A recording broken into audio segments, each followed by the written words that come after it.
sababu ni taasisi kama hizi ambazo tunahitaji sana kufanya nazo kazi, na kwa sababu kuna kazi kubwa ambayo imeshafanyika ambayo nataka nije mwenyewe kusema asante, nilisema kwa kweli nitajitahidi, lazima nije niwaone. Kwa hiyo nilipopata mwaliko wa balozi wa Ubelgiji kwa niaba ya Trias, Ricolto, IDP na Boss Plus, wala sikusita hata sekunde moja kukubali kuja kuonana na nyinyi. Nimekuja hapa, la kwanza kabisa ni kusema asante kwa kazi ambayo nimeifanya kuanzia 2017 mpaka 2021. Kwa sababu hapa leo ni sherehe za kumaliza program. Hasa program yenyewe imefanya kazi. Nafahamu kwamba mmefikia wakulima 33,000, wajasiriamali 4,800. Mmefanya kazi katika wilaya 12 kwenye mkoa wa Arusha na Manyara. Na vile vile nimeshirikiana na Mviwa Arusha, Mviwama, Taha, TCCIA Arusha na TCCIA Manyara, Ujamaa Community Resource Team, World Vegetable Center, YEP, pamoja na Vikoba 86. Na mmefanya kazi hiyo katika maeneo makubwa ya ujasiriamali, kutafuta masoko, kilimo endelevu, kulinda vyanzo vya maji, mazingira na in general namna ya kumanage natural resources. Kwa hiyo nimekuja kwa kazi hiyo ambayo imefanyika kwa miaka 5 kusema asanteni sana, kwa sababu sehemu kubwa ya kazi hii vile vile inahusu mambo ya kilimo, lakini kwa kweli hapa kwa niaba ya serikali kwa ujumla nasema asanteni sana, pongezi kwa kazi nzuri ambayo mmeifanya. Ndio maana nilisema nitataka nije mwenyewe binafsi kuonyesha kwamba natathmini sana kazi ambayo mmeifanya. Na vile vile kwa sababu najua bado mtaendelea tena program nyingine. Sasa nisipojipendekeza hiyo itakuwaje? Kuja kuwatia shime, kujiandaa kwa program nyingine ambayo nimeambiwa rasimu ni kama imeshakamilika. Jasmine, ishapita kwako, imeendelea mbele. Na pongezi hizi kwa kweli nazitoa vile vile kwa serikali ya Ubelgiji. Naomba sana, I just want to register our appreciation to the government of Belgium for supporting all the initiatives, because I know all the NGOs that are working around these areas get support from the government of Belgium. So thank you very much. And also we appreciate the fact that you are also considering bankrolling another 5-year program that will start, I think, next year going forward. And I just want to assure you that the government will stand by all the NGOs that are working in those various areas that we had time to discuss a little bit over a cup of coffee. Kwa kweli hilo ndio kubwa, na nikishasema hivyo pengine natosha, ningeweza nikasema hotuba imeisha, kazi iendelee. lakini labda niseme mawili kidogo mengine kwa ajili ya shughuli za NGO kwa ujumla wake ambazo zinafanya kazi na serikali, hasa katika maeneo ya uzalishaji na hasa katika kilimo. Mtakumbuka baadhi yenu kuna wakati tulijaribu kuitisha kikao cha NGO zote zinazoshiriki kwenye kilimo. Bahati mbaya shughuli na mambo mengi tuliahirisha kile kikao. Bado tutakuja kukifanya ili tuweze kukutana wote, tushirikiane, tujue nani anafanya nini, just to be able to map all the areas that each NGO is working, and also identify the specific activities and intervention that an NGO is doing. Why did I thought that it's necessary to do that? It's because we need to synergize, we need to coordinate, we need also to identify the manner through which we can work together, each one on his or her own segment, but at the end of the day, all the efforts will amount to something that will have an impact that will last.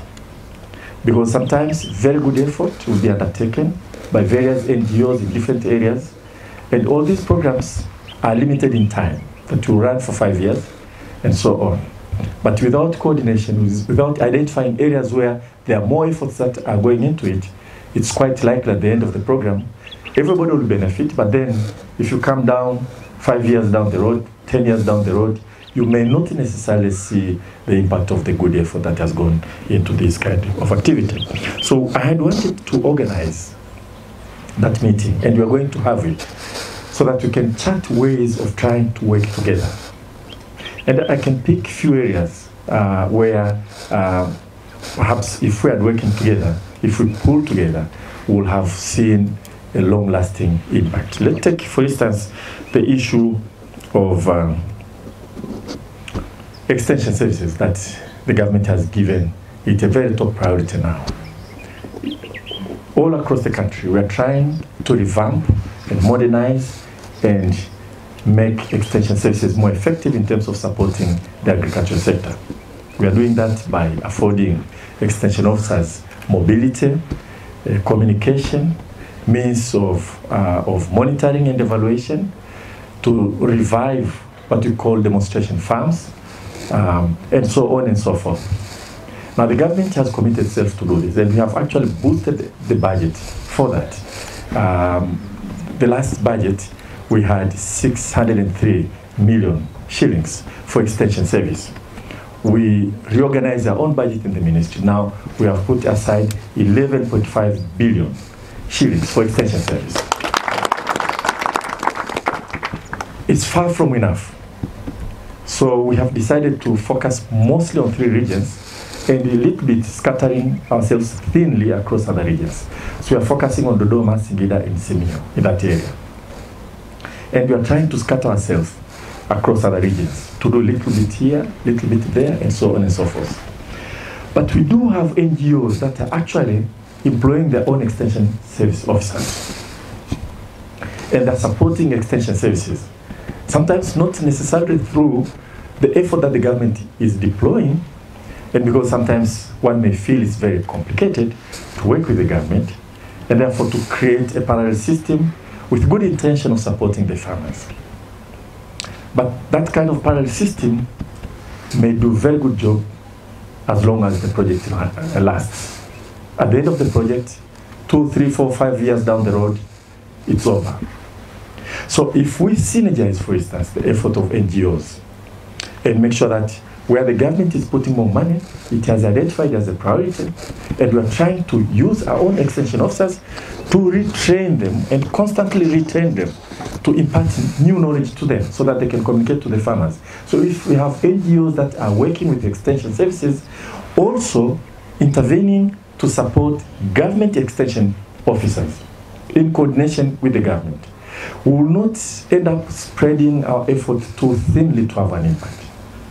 Because if in Arusha, for instance, we can support 3 districts, an NGO will come through and support more districts, and another more districts, and so on. The activity, the effort that will come to Arusha will have meaningful impact, and it will be long-lasting because the government will continue with that kind of work even when the project itself has come to an end.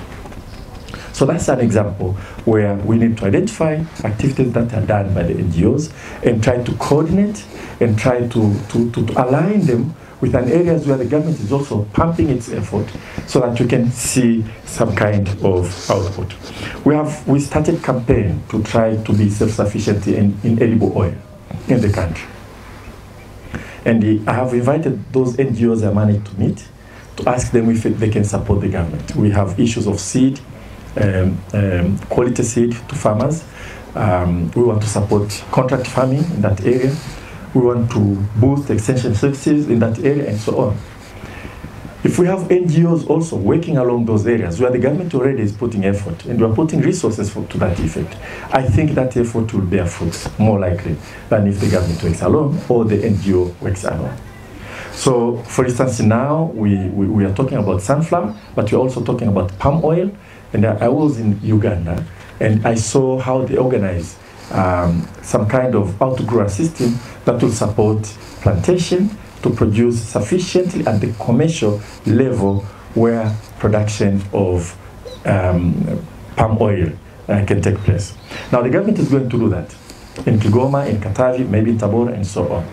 And we will need NGOs to come along. We are going to put resources to support farmers who will surround plantations that will be owned by investors, and we don't want farmers to be left behind. We'll put some resources, but we'll appreciate if NGOs that can help and join us, we join hands in hands so that we can support the farmers. Because the farmers will need training, a lot of training. And they will need some kinds of support, because if you put aside your farm to grow palm trees, it will take you 3 years before you start to harvest. There is a cost to that, an opportunity cost, things that you're not harvesting because you're waiting for the harvest 3 years down the road. So those are the examples that if we work together, I think we can pull through, we can have more long-lasting impact. Last example that we discussed just now. There's some kind of youth camp at Mvomero, organized by Sugeko, an outfit with Sokoine University, where they have acquired a big farm. They have a contract for pepper, farming pepper. They have already a contract. They have a market. There's a big river nearby, so they can conduct irrigation. All they needed is to be able to clear the land so they can start farming, and they had wanted to start farming in August. When I visited them and realized that these are youth, these young people, enthusiastic about participating in agriculture. And you know, unemployment is a big issue in the country.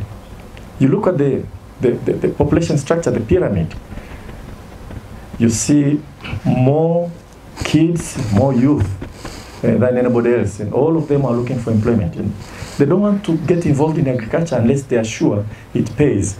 Here you have an opportunity where youth will participate and earn some money, and they cannot clear the bush.